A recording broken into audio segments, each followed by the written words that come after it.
It's my honor to bring my first report to the messengers of this convention, and it's an even greater honor to serve as president of one of your 6 seminaries, Midwestern Baptist Theological Seminary.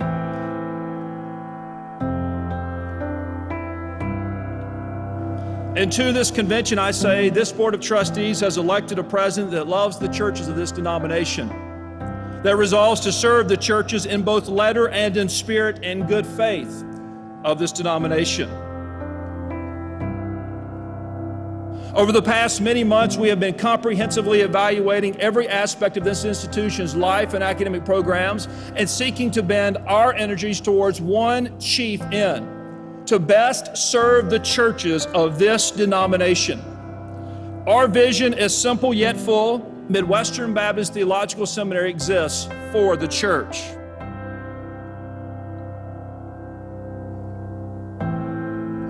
To me, really, this whole thing is really about that for the church component.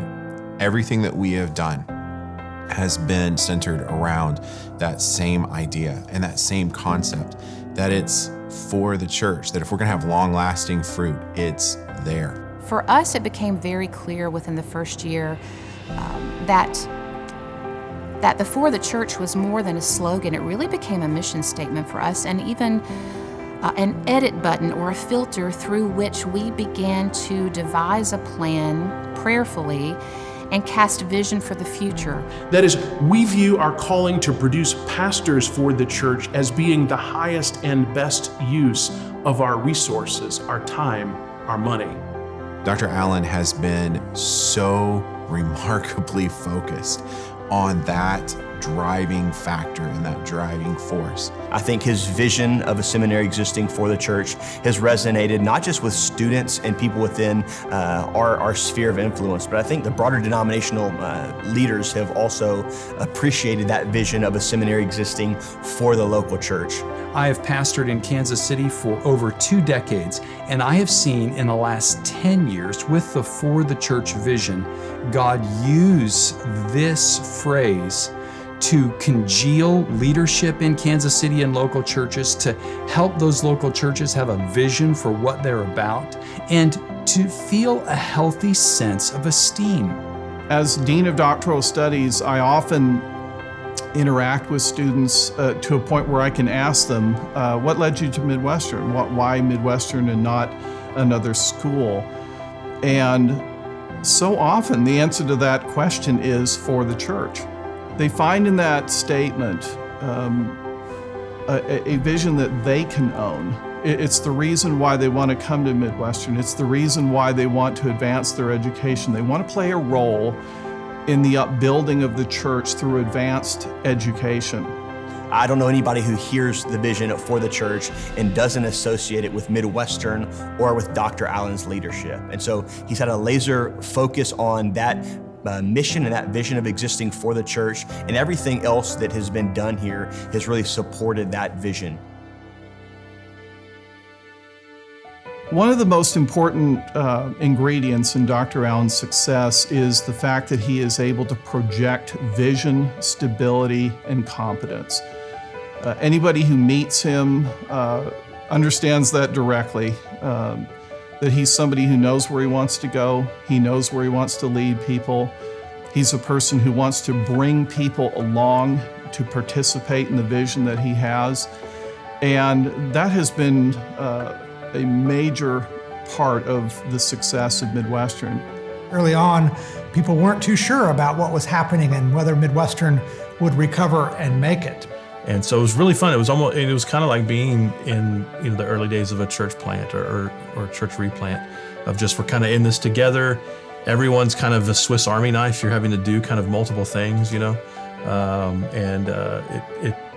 happiness of those early days is still around. Dr. Allen gathered the cabinet in Lawrence, Kansas for a winter cabinet retreat meeting. Our goal was to really spend time and attention figuring out some numerical calculations to maximize our enrollment. And the formulas that we created there, the shared understanding that we established there, really set the stage to build upon that foundation and to drive everything that we do. I think you can look back to our current strategic plan the fruit of the vision of being for the church and eventually for the kingdom, all really comes back to that one moment and that one time. One of Dr. Allen's commitments when he joined Midwestern Seminary was for Midwestern Seminary to operate with a robust business model, to operate within sustainable financial and operating parameters.